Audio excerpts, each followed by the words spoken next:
मेरे घट के अंदर है, घट के अंदर अमृत है। तो अमृत भोजन क्या होता है? मेहनत की कमाई।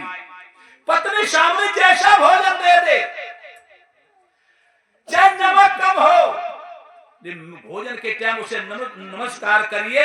नमक कम है तो खाओ, जने हरी मिर्च लाओ, चटनी लाओ, रसमलाई लाओ, ऐसा कुछ नहीं है। जैसा भोजन मिल जाए उसे स्वीकार करिए और मेहनत का किया हुआ कमाया हुआ धन जो तुम खाओगे वो अमृत के समान हो, अमृत है।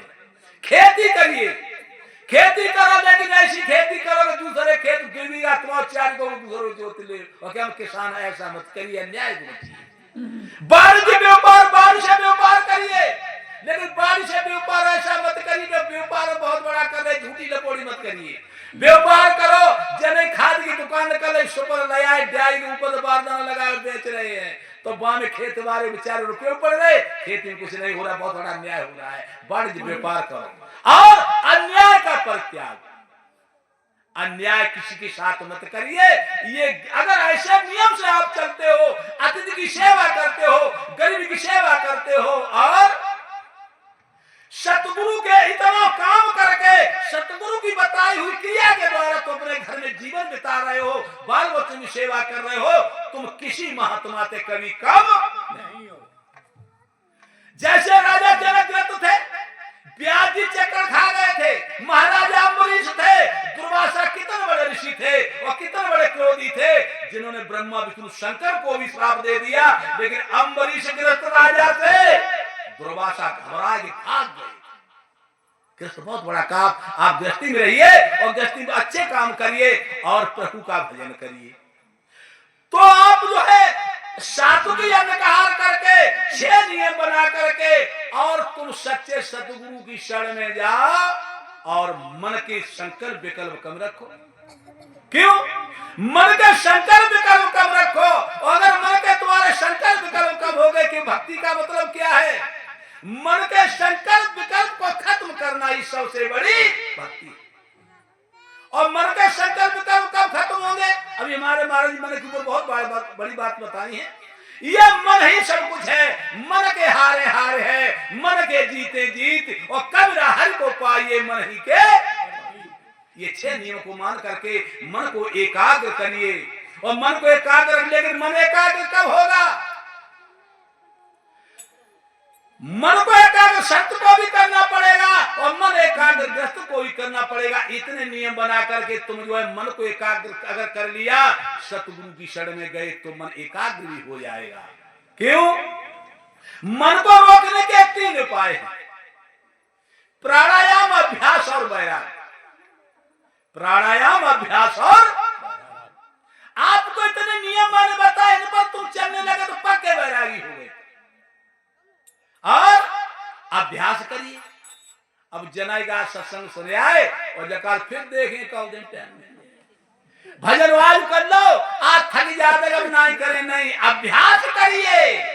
भगवान अर्जुन से कहा था, अर्जुन तू निरंतर अभ्यास कर, अंतर नहीं होना चाहिए, निरंतर अभ्यास कर। तुम निरंतर अभ्यास को करते रहिए, मन एकाग्र हो जाएगा। लेकिन होगा कब? इसे सतगुरु की चरणों में समर्पित करना पड़ेगा। क्यों? और मन को संकल्प विकल्प न खत्म कर पाए, अगर मन को कंट्रोल न कर पाए तो मन के 2 काम है, 2। मन के ऊपर हमारे सुग्रीव में तो कितना बढ़िया दृष्टांत सुनाया था। ये मन रूपी जिंद को ये श्वास रूपी बांस में चढ़ाओ और उतारो। लेकिन वो क्रिया किसने बताई? जब जान नहीं बचत दिखाई पड़ी तो संतों की शरण में गए तो संतों ने बताई। तो मन को एकाग्र करने के लिए संतों की शरण में जाना पड़ेगा। जैसे महात्मा जी ने पद लिखा है क्या?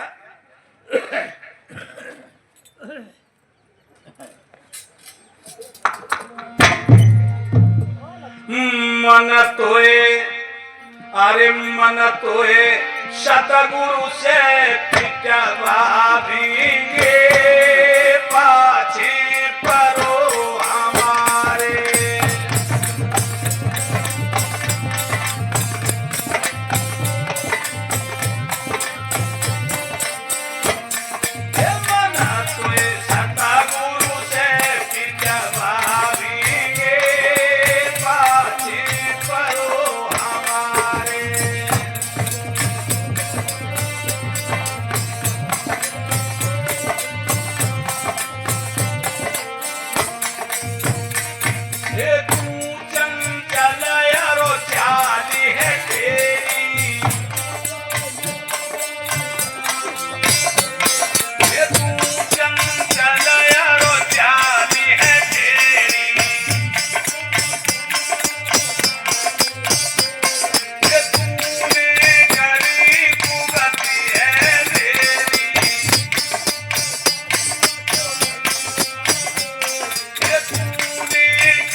ये मन बड़ा चंचल तेज चाल है।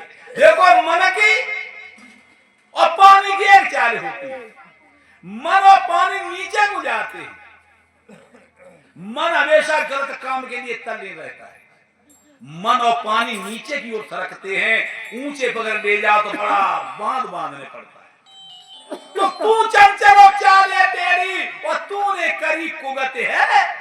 तूने मेरी कुगत और कुगत तूने कर दी। अब सतगुरु के पास चलेंगे और तुझे नाम में बंधवा देंगे। अब तो नाम डोर बंधवा देंगे, तू पाछे परो। अब तुझे प्रभु के नाम सतगुरु नाम की डोर बंधवा देंगे, तू नाम की डोर बंध जा। हो सकता है तू करता रहेगा। और जब अब जनाई के गुरु से नाम ले लो, मंत्र हमने ले लो। ये तब सकी बेदरी गुरु अमृत की खान, और शीश दे जो गुरु मिले तो अभी सस्ता। शीश दे गुरु मिल जाए तो सबको मिल गया है। क्यों? गुरु अवगुण लेता है और तुमको वो औषधि देता है जिसकी कोई कीमत आंक नहीं सकता। तो गुरु से बड़ा दयालु कोई नहीं। और तो गुरु को समर्पित होना पड़ेगा। अगर गुरु को किसी ने, गुरु तो बना दे नाम ले लिया और गुरु को समर्पित नहीं हुआ, तो गुरु मंत्र लेने का कोई मतलब नहीं। और एक बात और ध्यान रखो भाई, हम जानते हैं गुरुमुखत निगुरानी को है। जिन लोगों ने गुरु मंत्र ले लिया, भजन नहीं करो तो निगुरा बढ़िया है। क्यों निगुरा बढ़िया है? एक महात्मा